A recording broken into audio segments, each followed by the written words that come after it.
And we are ready.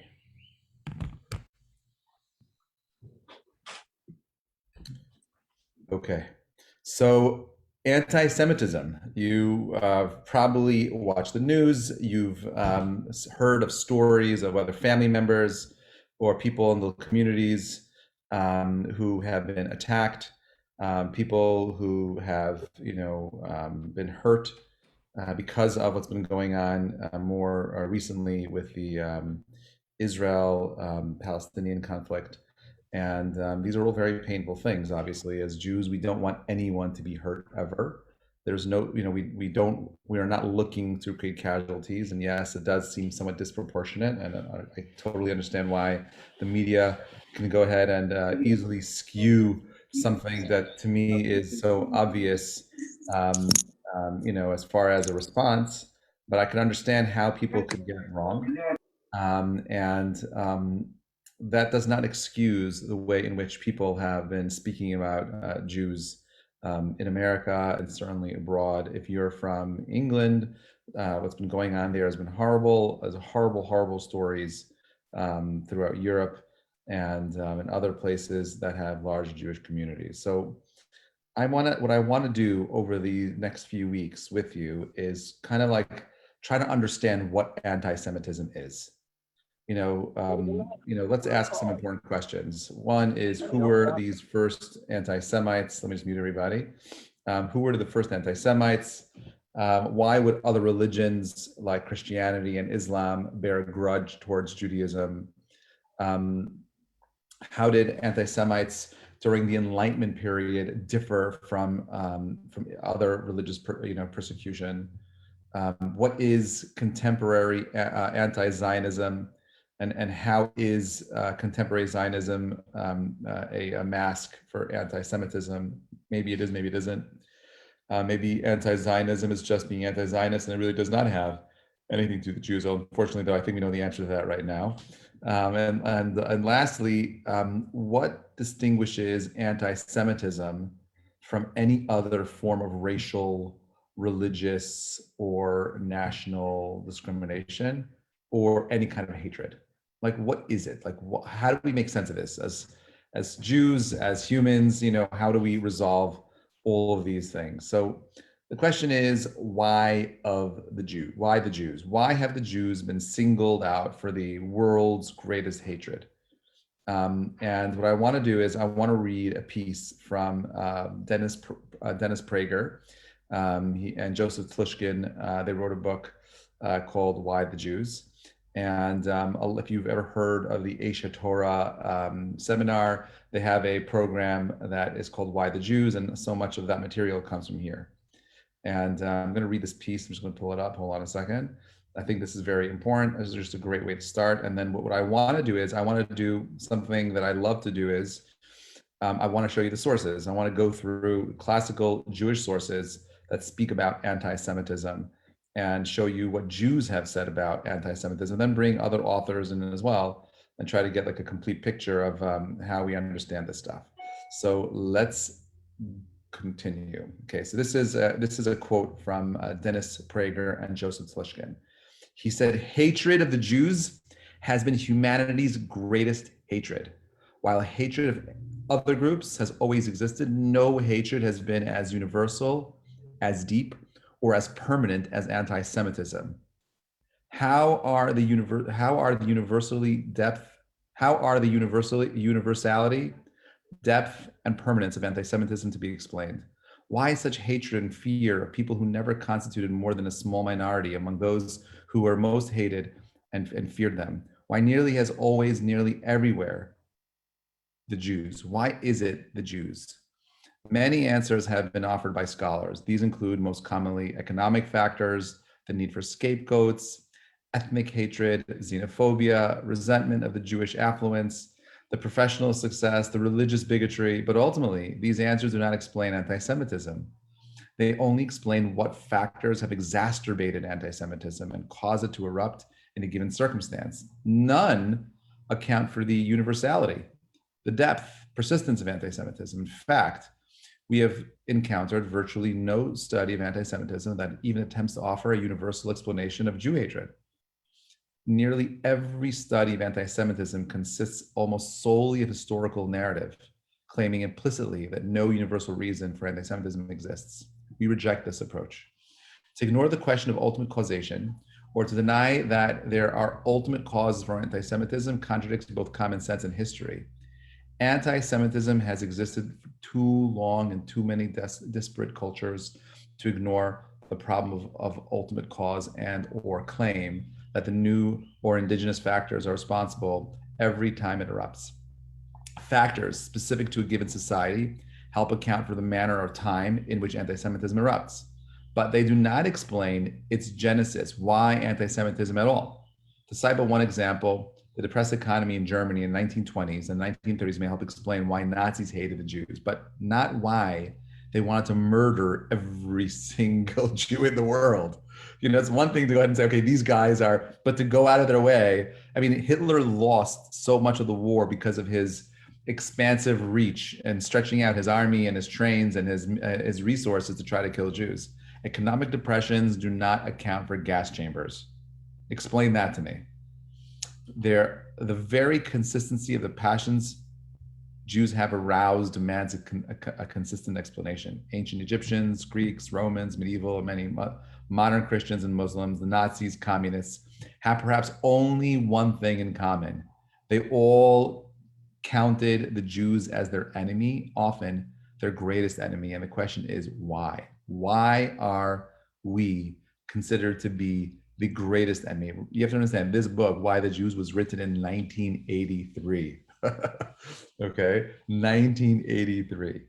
So how do we explain that? How do we deal with, an anti-Semitism that is irrational? How do we deal with, how Jews historically, no matter rich, poor, whether they're educated or uneducated, doesn't matter the class, doesn't matter the circumstance, there's always a reason to go ahead and hate the Jews.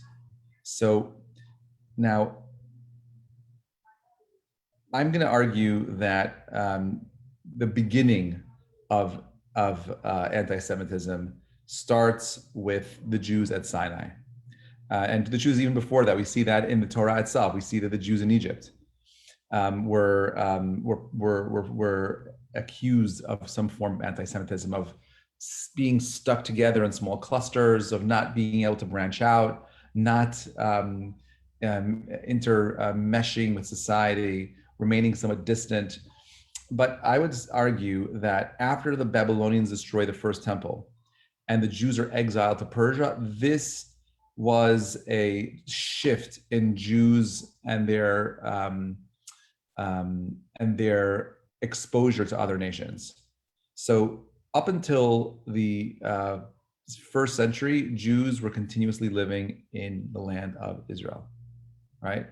From the time that Joshua enters the land of Israel for 410 years, King Solomon's, Shlomo HaMelech's temple, the Beit HaMikdash, was in Jerusalem. It was the focal point of all Jewish spiritual and national life in Israel. The first major tragedy that the Jewish people experienced was one of division, right? There was a division of the northern country, the northern kingdom, and the southern kingdom. The northern kingdom was populated by the 10 tribes.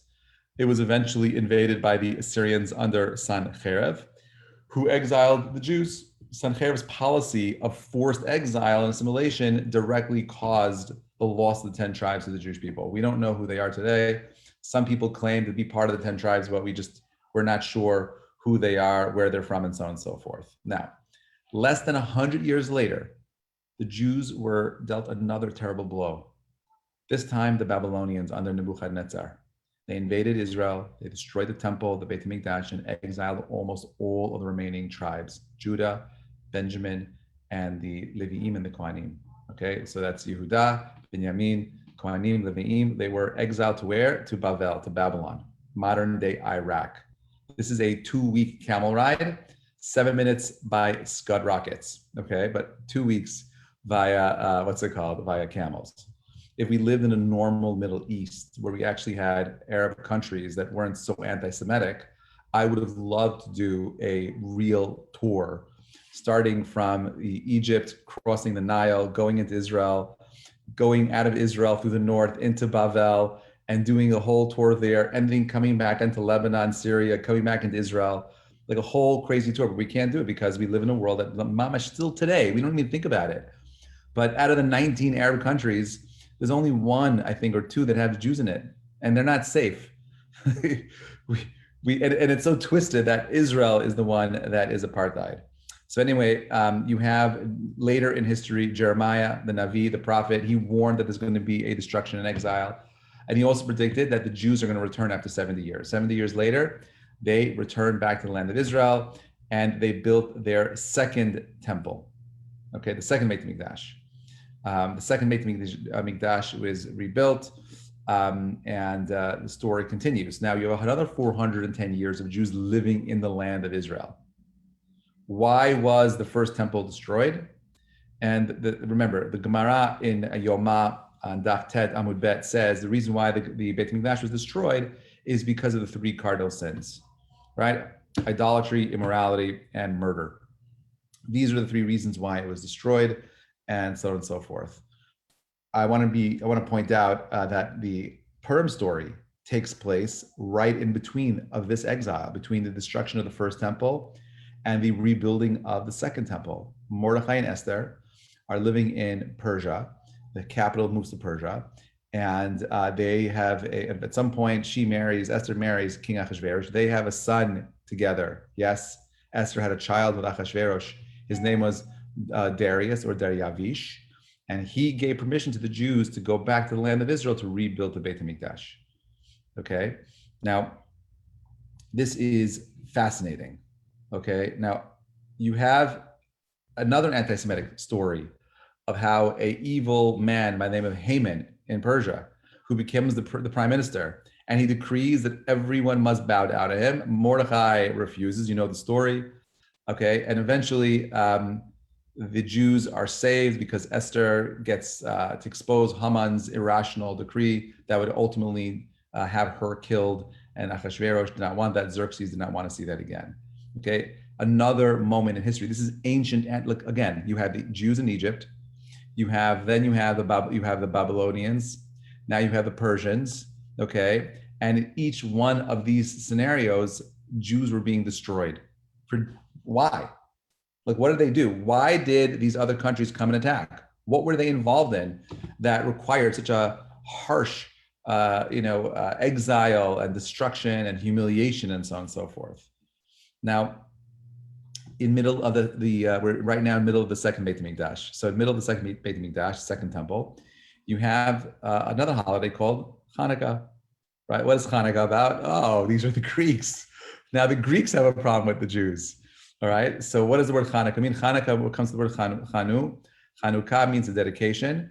In the second century, this is during the time of the second Beit HaMikdash. You have a Syrian Greek army led by King Antiochus IV, who wanted to destroy Jews' relationship to Judaism. This wasn't an ethnical issue. This wasn't a racial issue. This was a religious issue. They did not like Judaism. And in the Hanukkah story, they banned circumcision, they banned Shabbat, they banned Torah study. Right now, if we were living during that time and we were under Antiochus's rule, this would be illegal, punishable by death. Right now, on the Zoom call, if we imagine living in a country where getting on a Zoom call, studying Torah would be illegal. That was the world that Hanukkah was experiencing. Okay, the world where all Jewish ritualistic customs and halachot were completely banned.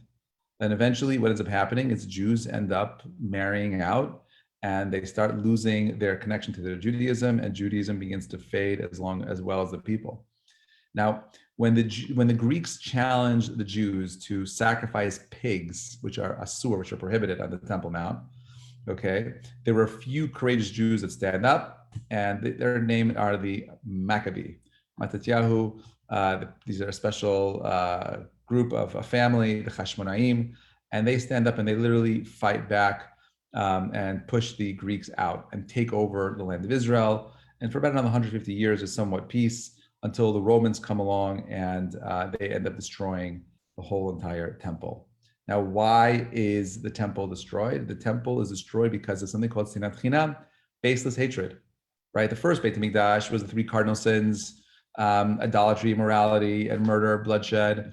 The second Beit HaMikdash is sinat chinam, and our Chachamim tell us, this is based on a Gemara in Yoma also, the same Gemara on Daf Tet Amud Bet, that says that you see from here that baseless hatred, sinat chinam, is worse than the three cardinal sins. Therefore, when we hate people for no reason, right, we are transgressing some of the worst possible sins that Judaism asks us to avoid at all costs. Okay, now you have Jews end up. This happens on the destruction is celebrated or remembered, mourned on the 9th of Av, which is going to come up, by the way, in about 5 or 6 weeks, and we fast today, and so on and so forth. It's not, and we know that the Chachamim tell us that Tisha B'Av is going to be a date marked for pain and suffering for the Jewish people. It's this week's Parsha is Parshat Shalach, the Parsha of the Meraglim, and we know that the Jewish people send out the spies, and the spies come back with a negative report. They speak Lashon Hara, evil speech, and the Jewish people cry. And the Torah says that because we cried baseless tears, we are going to go ahead and have a day where we're going to cry throughout history. So throughout Jewish history, the 9th of Av, Tisha B'Av, was a date where both temples were destroyed. It is the day that the Jews were expelled from England on Tisha B'Av in 1290. People don't know that. The Spanish Inquisition, which culminated in the expulsion of the Jews from Spain, happened on Tisha B'Av in 1492. Germany declared war on Russia on Tisha B'Av. This is World War I, 1914, right? This was the beginning of the most tragic repercussions for Jews of Europe, and also ultimately led to the Second World War and the Holocaust. Okay, this is all on one day, Tisha B'Av. Now, you have a famous Roman emperor, a historian named Tacitus. And he translated, a lot of his books were translated from Greek into Latin and so on and so forth. And he wrote a book called The Prejudice of the Jews, okay? And he says that the Jews are a super stubborn people, okay? He said that he believed that the Jews have a deep hatred for the rest of mankind. They have a hatred toward every other people. They feel only hate and enmity towards everyone. They sit apart at meals. They sleep apart. They think that as a race they're better than everyone else. They don't have intercourse with foreign women.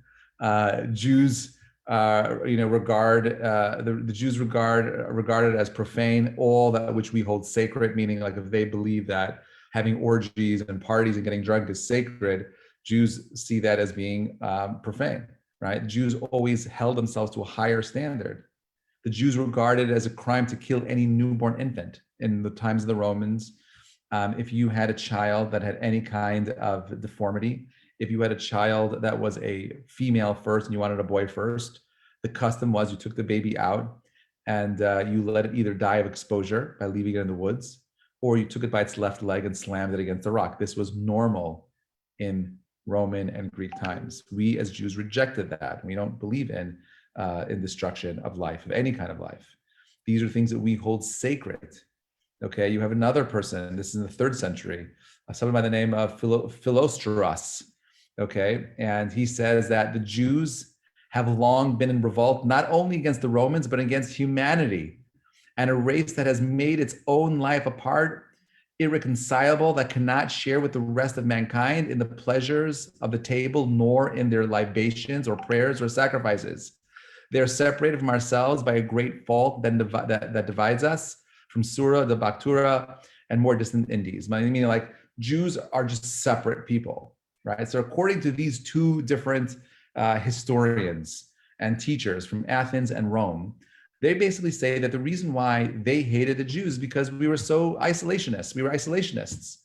And not only did we separate ourselves from everybody else, but we also rejected their lifestyle. We rejected their culture. We had a different set of morals and beliefs. And this is why they hated us. Okay, this is where the beginning of anti-Semitism begins to sprout. Now, this is very different than Christian anti-Semitism. Okay, now the hatred of Christianity, of Judaism, is rooted in the beginning of their Christian faith, right? Jesus was a Jew. His disciples were Jews, and he preached almost exclusively to Jews, right? Yet the Jews rejected him. Christianity cannot forgive this particular crime of the Jews demeaning Jesus by rejecting him. Okay, and therefore they place it upon the heads of every single Jew that they are evil, they spread libel, and they did all kinds of horrible things to Jews as a result of them rejecting it. Now, how do they solve the theological difficulty of Jews and their chosen nation status versus the Christian, the Christians originators? And how do they resolve the fact that, well, how do you start a new group of people called Christians if the Torah says specifically that Jews are chosen? Am Nivchar. So they basically did something called the substitution theory, claiming that the title Israel was for themselves, that Israel doesn't refer to a group of people, it refers to a status of people.